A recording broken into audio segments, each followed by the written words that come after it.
Illustration 16 क्या कह रहा है कि हमारे पास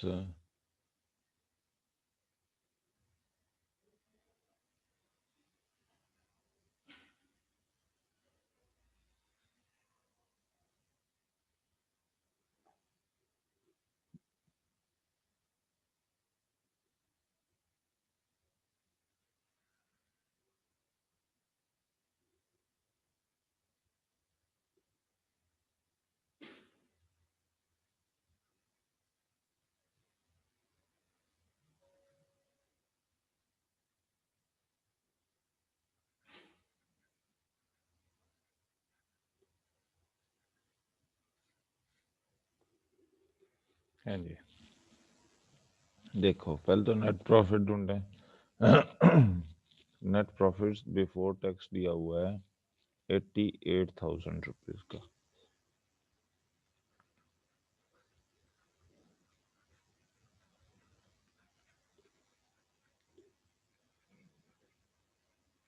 ओके, अब इसके बाद देखो जो आपके पास statement of profit and loss दे रखी है ऊपर, उसमें रेवेन्यू फ्रॉम ऑपरेशन है, इसको कहते हैं सेल्स।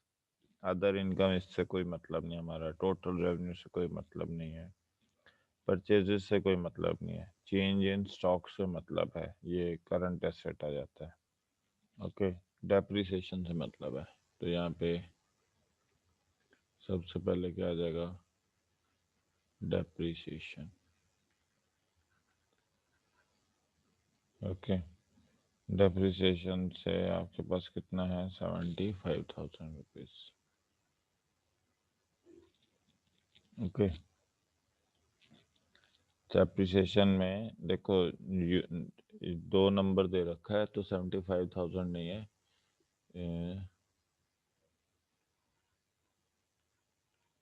55 है।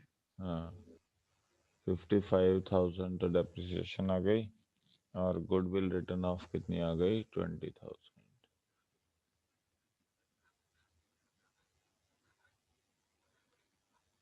ओके, ये आ गया आपके पास। अब आप देखो डिविडेंड रिसीव्ड दिया हुआ है, अदर एक्सपेंसेस पहले देख लेते हैं, share issue expenses return of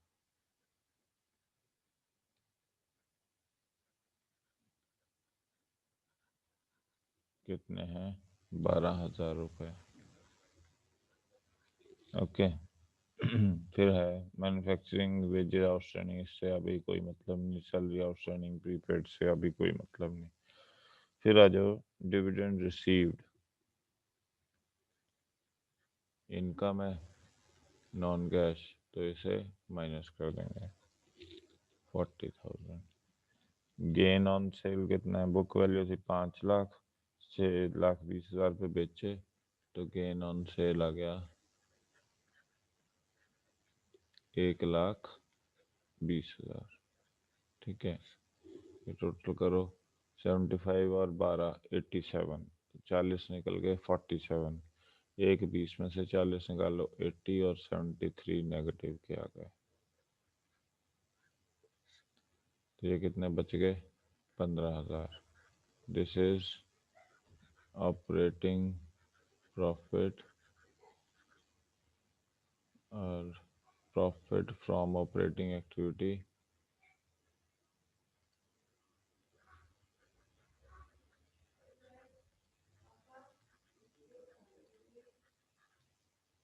before working capital. ठीक है जी, अब वर्किंग कैपिटल चेंजेस देख लो। स्टॉक, स्टॉक कितना है, 1 लाख से 1,30 हो गया। ठीक है, तो बढ़ गया आपके पास, तो 30,000 माइनस कर देंगे। ओके, फिर है आपके पास यहाँ तो कुछ नहीं है, बाहर देखिए manufacturing wages outstanding. Okay, wages outstanding है आपके पास, तो इसे ऐड कर देंगे 50,000 को। सैलरी आउटस्टैंडिंग है आपके पास, कितनी है, 40,000 की, इसे भी ऐड कर देंगे। ओके, सैलरी प्रीपेड है आपके पास, ये माइनस कर देंगे।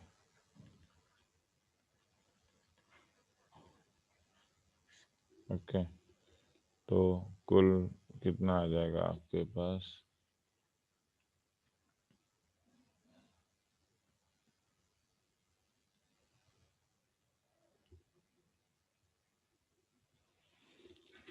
ओके, तो ये आ गया 90 में से 30 के 60 और 55,000, तो ये आ जाएगा आपके पास 70,000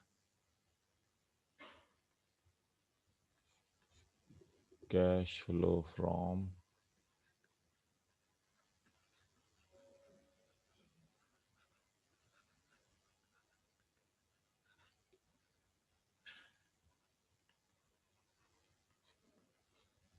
ऑपरेटिंग एक्टिविटी। ओके, कोई डाउट हो तो पूछो। No sir. चलो अब नेक्स्ट पे चलते हैं, दैट इज illustration number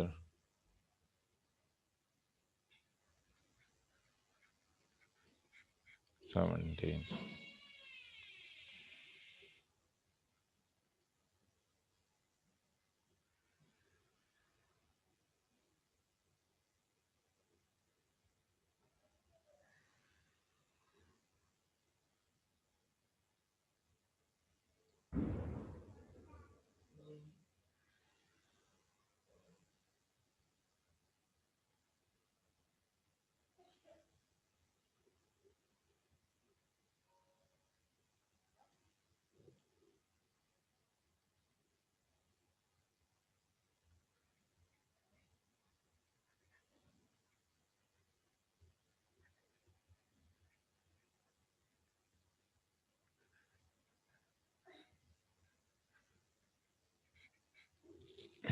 देखो,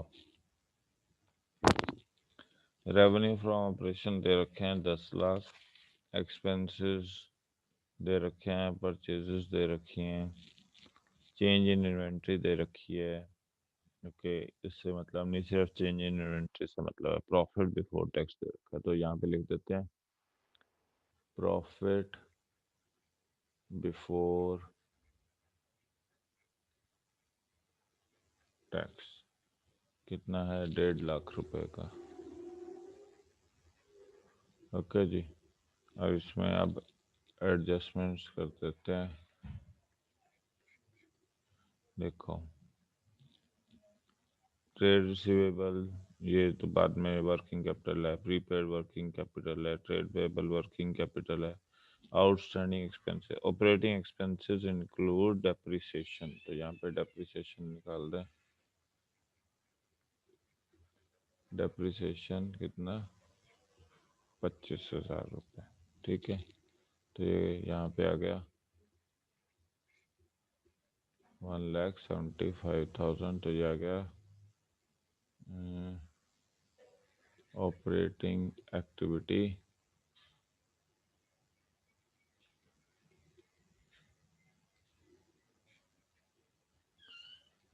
profit from operating activity before working capital, ठीक है जी। अब यहाँ आपके पास क्या आ जाता है, ऐड और लेस करेंगे। देखो, हाँ जी, ट्रेड रिसीवेबल डिक्रीज हो गए हैं, ऐड कर देंगे 30,000 से, ठीक है। प्रीपेड एक्सपेंसेस इंक्रीज कर गए,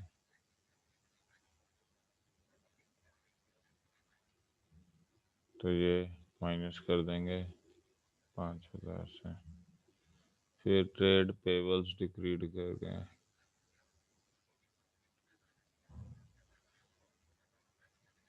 डिक्रीज कर गए कितने से, 15,000 से। ओके, माइनस कर देंगे। आउटस्टैंडिंग एक्सपेंसेस इंक्रीज कर गए,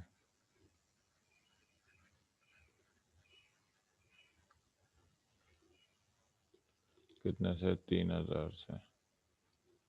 ओके, तो ये आ गया आपके पास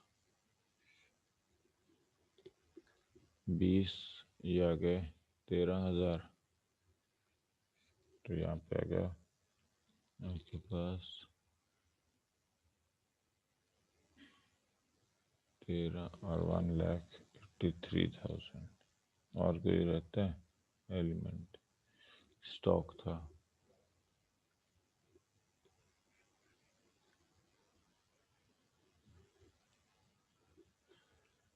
चेंज इन इन्वेंट्री 2.5 लाख से 2 लाख हो गई है, 50,000। स्टॉक कम हो गया, ऐड कर दो। ठीक है,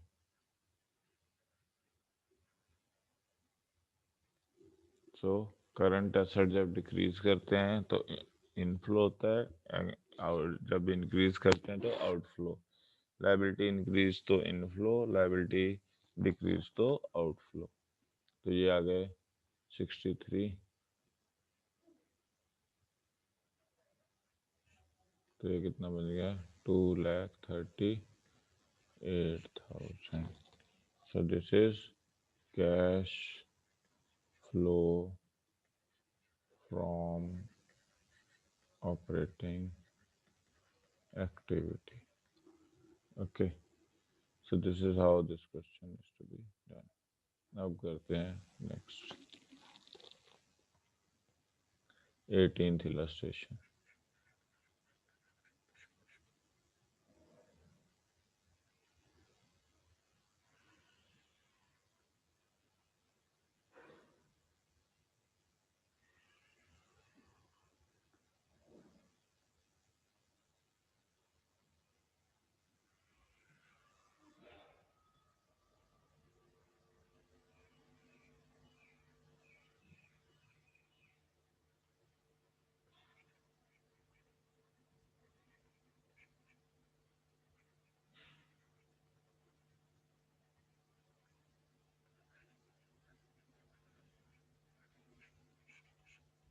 ओके, अब देखो, प्रॉफिट 2017 का और 2018 का दिया हुआ है।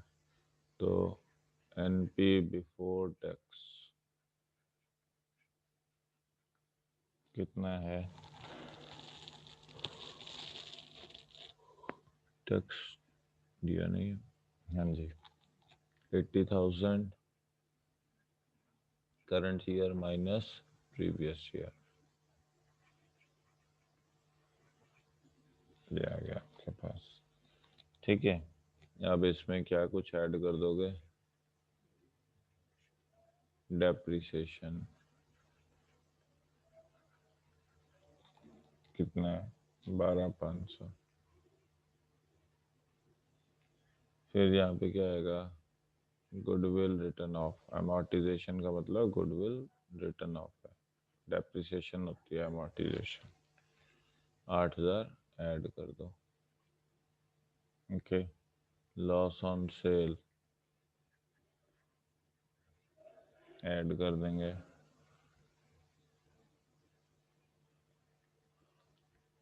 प्रोविजन फॉर टैक्स, वो तो यहाँ पे पहले ऐड करनी थी हमें।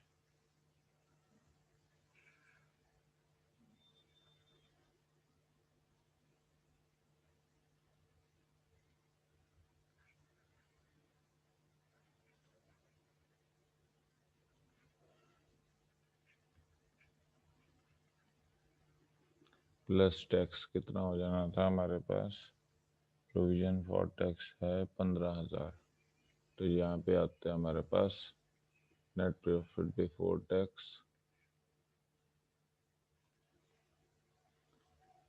55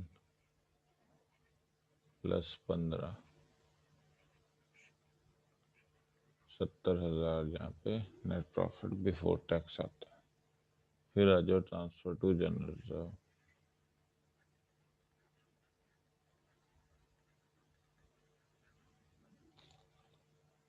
कितना है? 30,000। ओके।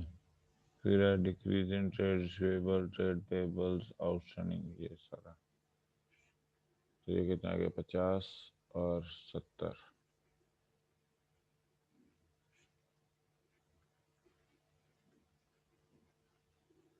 ओके। तो है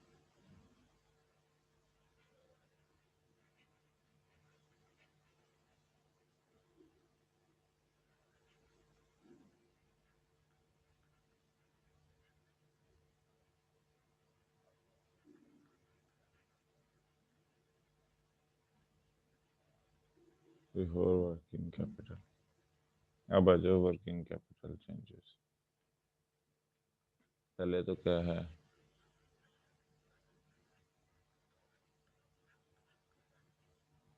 decrease in trade receivables 22,800 add कर देंगे, क्योंकि करंट असेट कम होता है तो मतलब इनफ्लो होती है। In decrease in trade payables,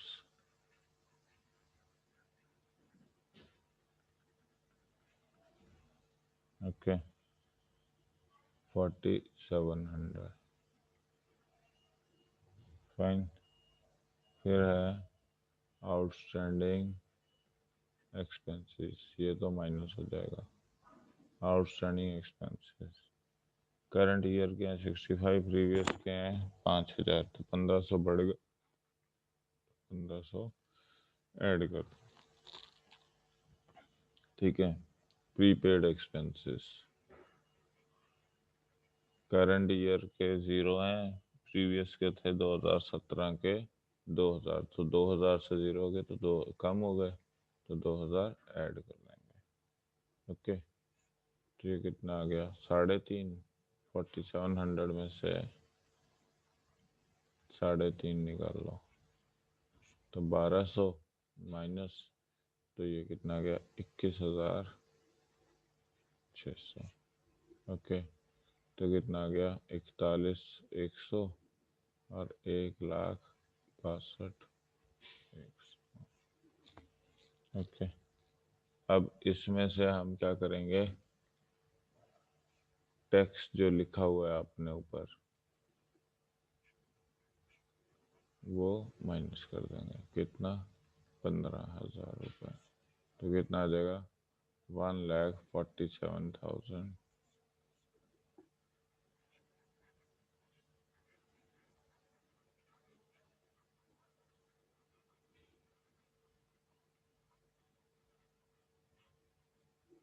operating activity.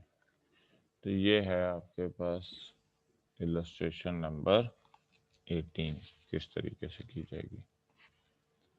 अब हम चलते हैं next topic, which is regarding cash flow from investing activity. Okay. अब cash flow from investing activity, ठीक है। तो इसमें क्या क्या एलिमेंट्स हैं वो देख लो एक बारी, इम्पोर्टेंट है ये समझना। इसमें कैश इनफ्लो आउटफ्लो कैसे होता है?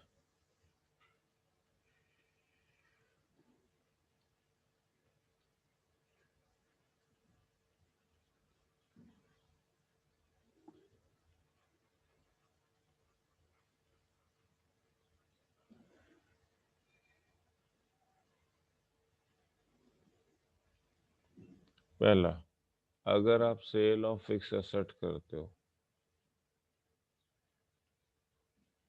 ठीक है जी। पिछले वाले में क्या था? Profit on sale and loss on sale, वो ऑपरेटिंग में ट्रीट करते थे। मगर यहाँ पे क्या ट्रीट करते हो? Sale of fix asset. तो फिक्स एसेट, वहाँ पे करंट एसेट का सेल था, यहाँ पे फिक्स एसेट का सेल है। फिक्स एसेट के सेल से कैश इनफ्लो होता है और परचेज ऑफ फिक्स एसेट से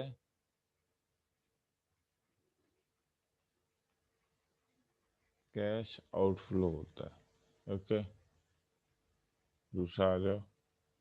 प्रोसीड फ्रॉम और receipts from sale of non current investments. एक होती है करंट इन्वेस्टमेंट, जिसे हम शॉर्ट टर्म इन्वेस्टमेंट कहते हैं, उसका तो डीलिंग होती है ऑपरेटिंग एक्टिविटी में।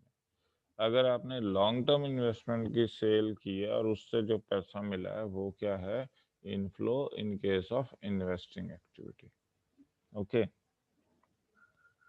फिर अगर आप परचेज करते हो लॉन्ग टर्म इन्वेस्टमेंट की, परचेज ऑफ नॉन करंट और लॉन्ग टर्म इन्वेस्टमेंट, ठीक है, उससे क्या होता है, आउटफ्लो होता है पैसे का।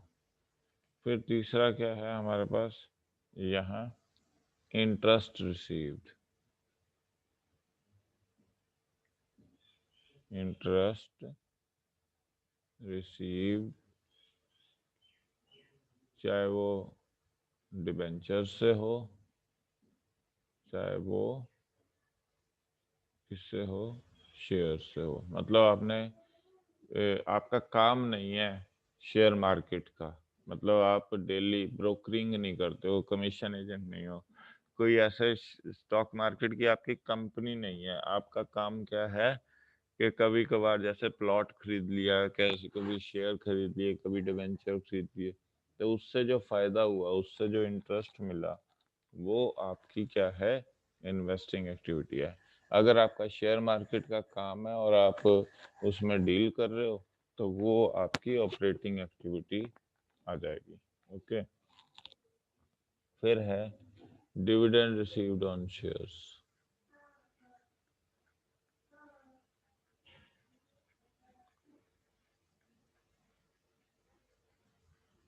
ये भी आपकी क्या है, आपने इन्वेस्टमेंट की थी और उस पर आपको कुछ फायदा मिला, तो ये इन्वेस्टिंग एक्टिविटी में आ जाएगा। ओके, तो इस तरीके से आप इन्वेस्टिंग एक्टिविटी को अंडरस्टैंड करते हो। अब हम ज़रा क्वेश्चंस करते हैं आगे practical, to understand investing activity. Okay जी, अब आ जाओ इलस्ट्रेशन नंबर 19 पर।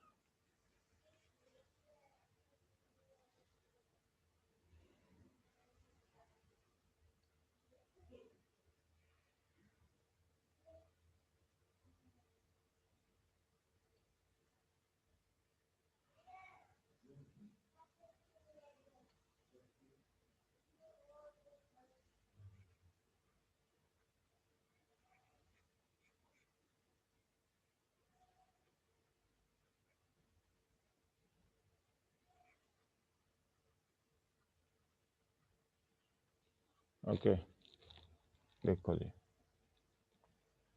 आपके पास क्या था, प्लांट दिया हुआ है, परचेज कर लिया आपने 6,20,000 का, प्लांट परचेज,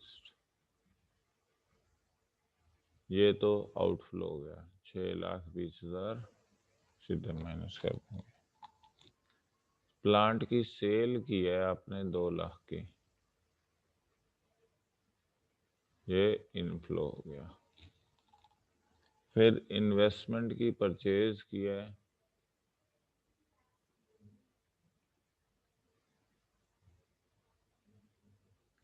ये आउटफ्लो हो गया। इन्वेस्टमेंट की सेल की है, ये इनफ्लो हो गया। ओके, फिर गुडविल, अगर तो आपका गुडविल राइट ऑफ होता है तो वो ऑपरेटिंग एक्टिविटी में आता है, और गुडविल जब आपका इंक्रीज कर जाती है वो इन्वेस्टिंग एक्टिविटी में। तो परचेज कितनी की गुडविल, 1,00,000 रुपए की, तो इसे माइनस कर देते हैं। पेटेंट्स सेल कर दिए तो ये ऐड हो जाएंगे। ठीक है जी, ये तो यहाँ पे आ गया। नीचे क्या दिया हुआ है एडजस्टमेंट में? Interest received. ठीक है, तो 8,000 ऐड कर देंगे। इंटरेस्ट पेड ये इसका पार्ट नहीं है, वो ये फाइनेंसिंग का पार्ट है। डिविडेंड रिसीव्ड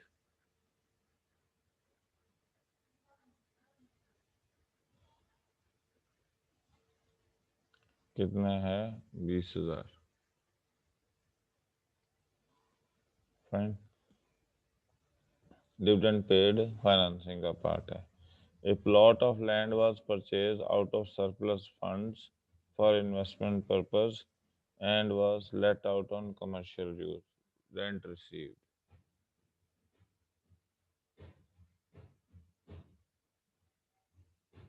कितना है? 30,000। ये फायदा हो गया। अब इस सारों को एडलेस कर लेते हैं। ये कितना है? 2 2 80, 4 30 और 4 80, 488। ये तो प्लस के हो गए। 1,00,000, 3,40,000 और 9,60,000। ठीक है जी, ये माइनस करेगा तो 5,60,000 में से 80 निकाल दो, 4,80,000 और 4,72,000। ठीक है, तो ये आ गया आपके पास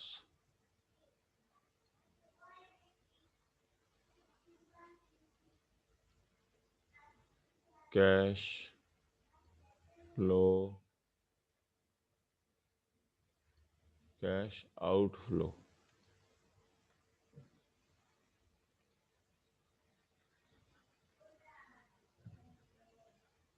from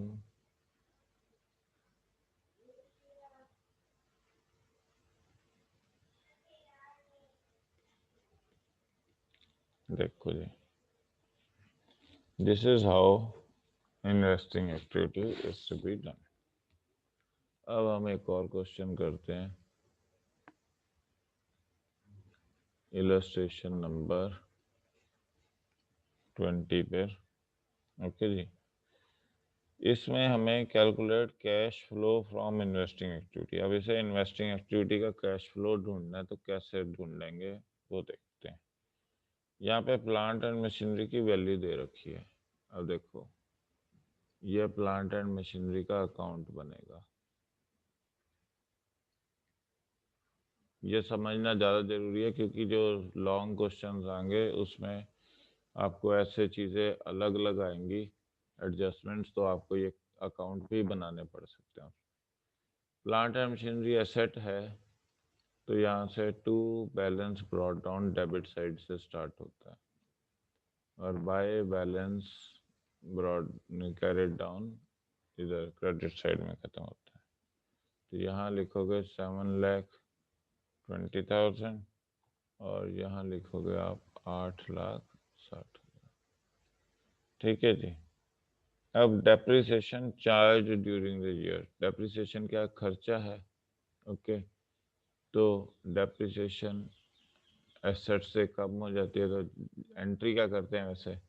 depreciation account debit to asset account. अब आप क्या बना रहे हो? एसेट का अकाउंट बना रहे हो, तो ये बाय साइड है, तो बाय साइड में लिख देंगे डेप्रिसिएशन कितनी? 85,000। Okay, plant and machinery having a written down value of 1,10,000 was sold for 1,00,000। अब एक प्लांट एंड मशीनरी की वैल्यू जो कम करके कितनी थी? बुक वैल्यू 1,10,000, वो बेचा कितने में उसने? 1,25,000 में। तो गेन हो गया। ओके, तो गेन हो गया, तो गेन कहाँ जाएगा? Plant and machinery. तो आप एंट्री क्या करोगे जब आपने सेल किया? Bank account debit. Okay, two, एक मिनट, to plant and machinery to gain on sale. Okay,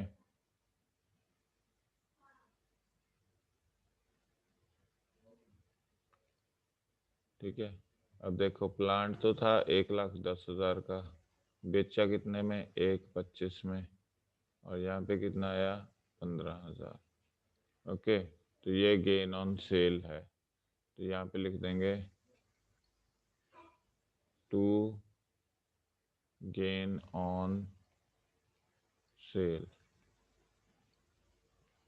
okay जी, तो हमारे पास गेन ऑन सेल आ गया प्लांट एंड मशीनरी का। बेचा है आपने प्लांट, और उससे आपसे यहाँ पे क्या लिखेंगे, बाय बैंक, कितना, 1,25,000, ये वाला।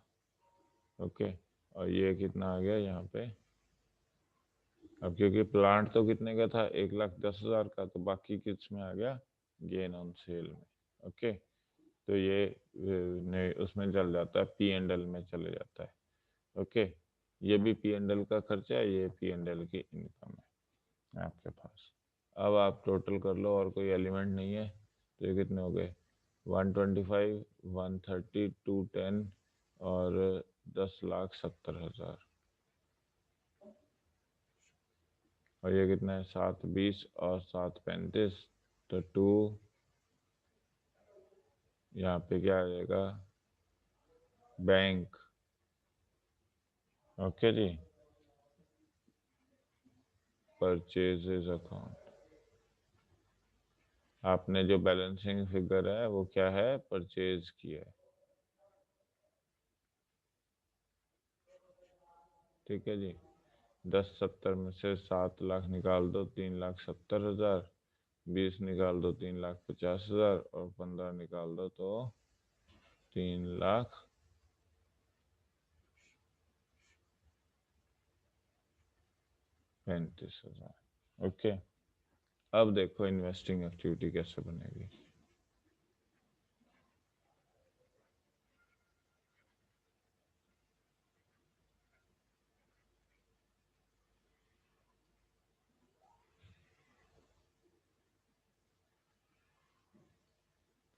हाँ जी, हमने क्या क्या कहा था, सेल से, sale of plant and machinery, ये सेल है, तो यहाँ पे 1,25,000 ऐड कर दो, ये डिटेल्स।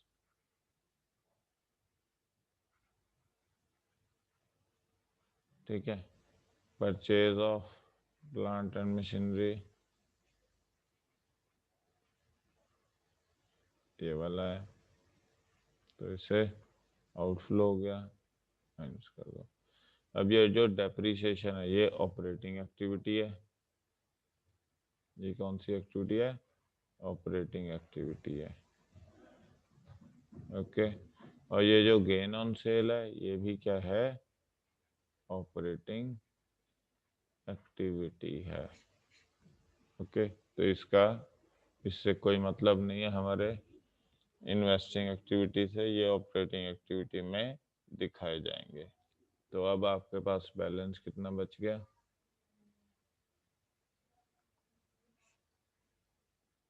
335 में से 125 निकाल दें तो 2,10,000 का आउटफ्लो हो गया, कैश आउटफ्लो फ्रॉम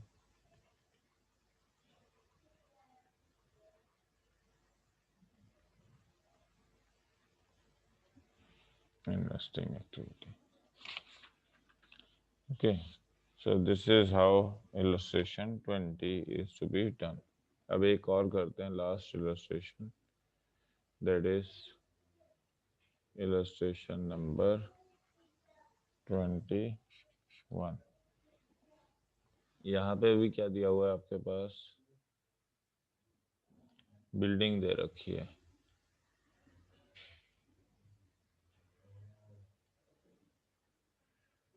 ओके, तो building account to balance brought down कितने का है, 6 लाख की बिल्डिंग है, और इधर by balance carried down 7.5 lakh की है। ओके, ये दे रखा है आपके पास। अभी देखो, बिल्डिंग कॉस्टिंग 1 लाख,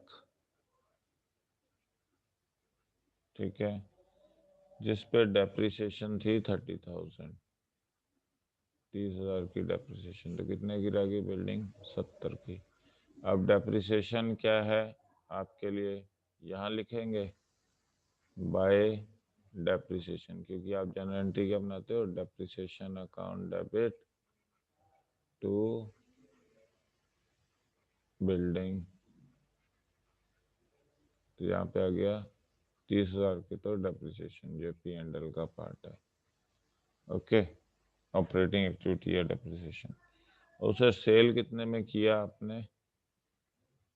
60,000 में।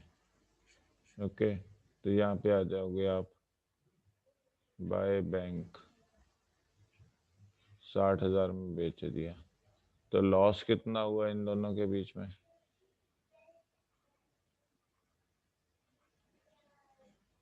लॉस ऑन सेल हुआ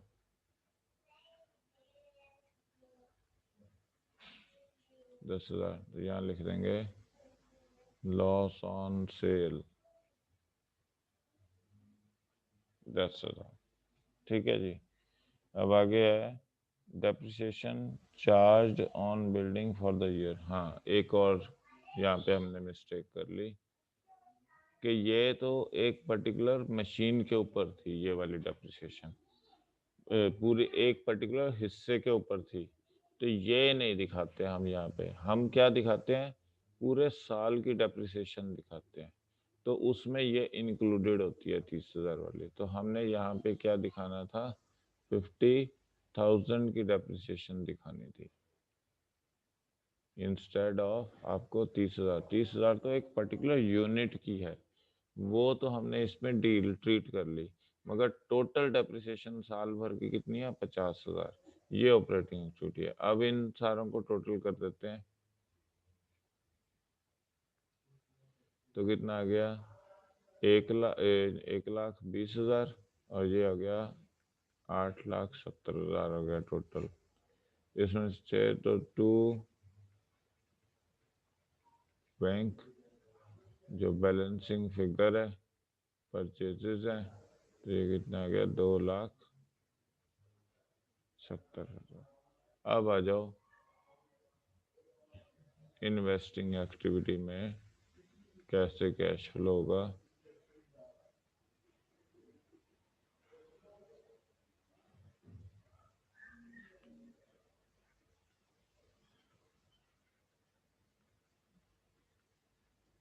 आपका परचेज ऑफ बिल्डिंग कितनी है? 2,70,000। ठीक है, ये आउटफ्लो हो गया। सेल ऑफ बिल्डिंग, ये इनफ्लो हो गया। नेट कितना आ गया? 2,10,000। ये हो गया कैश